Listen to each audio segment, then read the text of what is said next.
Welcome back. We are joined now by Marcus Smart. And Marcus, great to see you.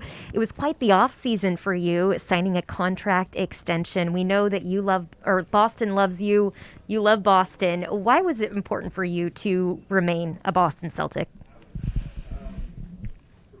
It was important just for the simple fact I was raised here.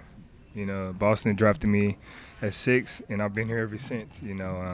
I've some of the hardest things in my life, events that occurred in my life personally. I was here in Boston while that happened. So, Boston's a second home for me, and to be able to have that legacy of any sport and that you play in any profession, to be able to say, you've been here for 12 years plus or this many years is something that is unheard of. And to have the opportunity to have that chance and my legacy live on in Boston, like you said, I love Boston and Boston loves me, so it was only right. I'm pretty sure you coined that sentence here Yeah. few years ago. I'm pretty sure Exactly. that happened, yeah. Exactly. You're also the longest tenured Celtic now. Do you feel that you have an added responsibility in terms of leading this team and just being a vocal leader for them? No, I don't feel like I have an added responsibility. I feel like I have the responsibility of going out there like I have every night I have is going out there and doing everything in my power I can to help this team and leading, speaking up on things that I see that most wouldn't, and vice versa from my teammates, speaking up on things that they see that we probably wouldn't see. We all see the game differently, and we all lead differently. For me, I like to do it vocally and with my actions as well. So it's no added responsibility. It's just going out there to do what I'm great at and what I've been doing my whole life. Well, one more question on that, because you're talking about your responsibility and what your role is on this team, and that you're the longest tenured player on this team. The interesting thing about your career here is that you've been great since the start, but there's never been a season where you walked in the door and you knew exactly what your role was going to be, or you knew that you were going to be a starter, or you knew you were going to be a reserve. I feel like this year you might have that. It sounds like you are the starting point guard of this team. If that happens and you know that is your role, I mean, does that affect you at all, just to be able to come in and know what it's going to be for the season? Yeah, nothing is certain. So, I'm competing every day to try to get that role with the guys here. And if it does happen, for me, it's my primary position. I was drafted out of high school as a point guard. I was drafted into the league as a point guard. So it'll be for me finally being able to be in the right position that I know that I can exceed at and excel at and show, what I'm capable of. So it's something that, I've been doing my whole life, and I'm just ready to actually to be put in that spotlight of where I'm supposed to be in this league. Hey, highest assist number in your career last year. We know that it's going to keep going up. You've had one of the best assist to turnover ratios in the league for like the last 3 or 4 seasons. So I know we're all comfortable with you playing that role. One more question for you about your extension, and it's not necessarily about your extension, but we had 3 of them this summer. You, Rob Williams, Josh Richardson also signed one. Some organizations aren't prone to giving out extensions, and certainly 3 of them in one summer. What do you like about that from a player perspective of Brad being willing to do that with multiple players at the same time?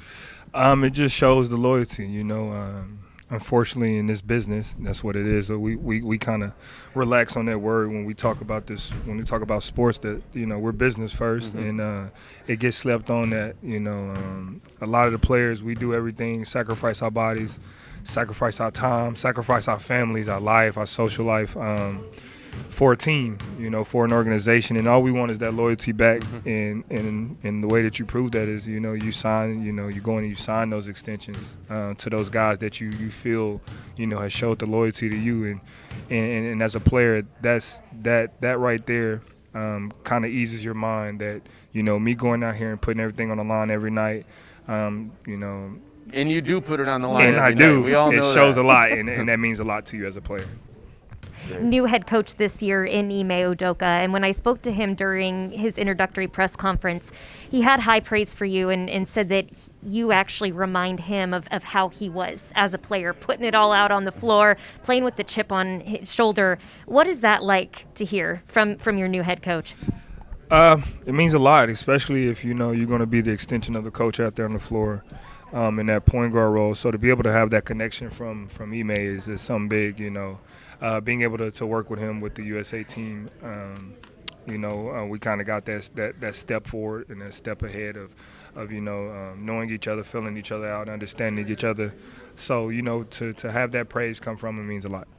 Here's a little bit more praise. When I talked to him that same day, I said, what's it like coaching against Marcus Smart? Because he's the only coach that's come in who has coached against you.